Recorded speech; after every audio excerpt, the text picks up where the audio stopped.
Welcome back to our top story today. The Justice Department released top secret documents on the FISA warrant sought for the Trump campaign aide Carter Page. The release of the heavily redacted 412-page report comes in response to several Freedom of Information lawsuits. It shows the FBI relied on the discredited Steele dossier as a major component to apply for a surveillance warrant on Carter Page. For his part, Page is maintaining his innocence. My next guest is the author of the new book, The Case Against Impeaching Trump.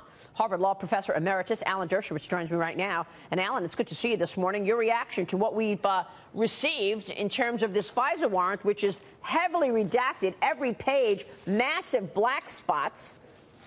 What do you think? Well, I'm used to seeing redacted information.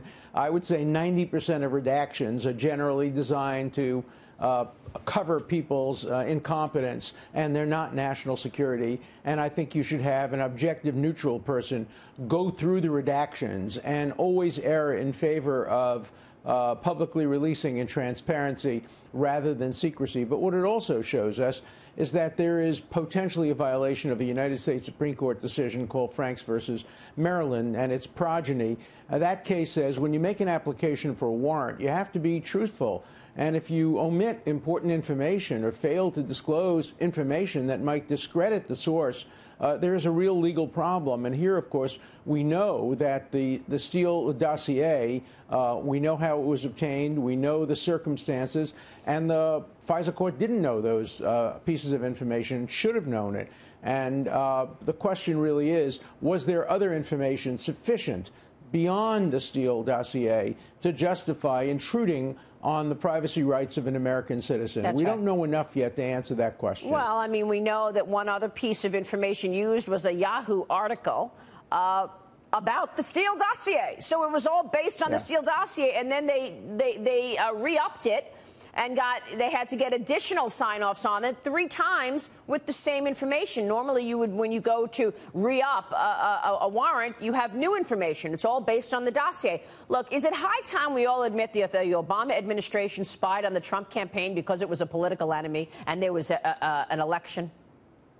Well, I'd like to know more about that. That's why right from day one I called for an independent, nonpartisan, expert investigating commission that would look at the entire 2016 election, ranging from Comey's statements to Strzok to whether the Obama administration put a spy in the camp. All of these things are relevant to all Americans, and they're nonpartisan.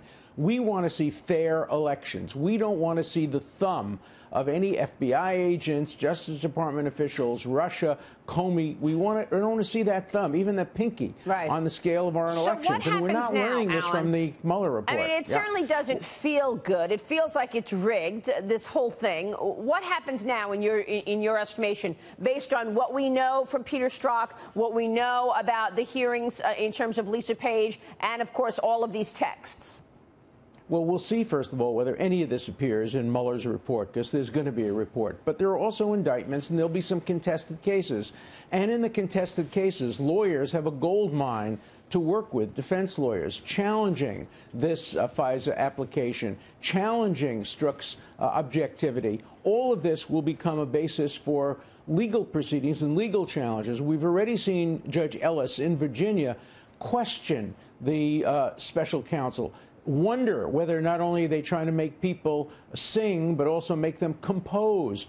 The process is a very flawed one, and the more the American people know about it, the more distressed they are at how special counsel operate, particularly in the context of political elections. We need to know more, not less. We need less redaction, more transparency, and we have the right to judge for ourselves whether our system of justice is operating fairly within the Constitution and consistent with civil liberties. Right now, there are questions, more questions than answers. There sure are. All right, well, we're going to keep watching that and wonder when the Robert Mueller report will be out. We're waiting on that, of course. Good to see you, Alan. Thanks very much for weighing in this morning. Oh, thank you so much. Alan Dershowitz joining us.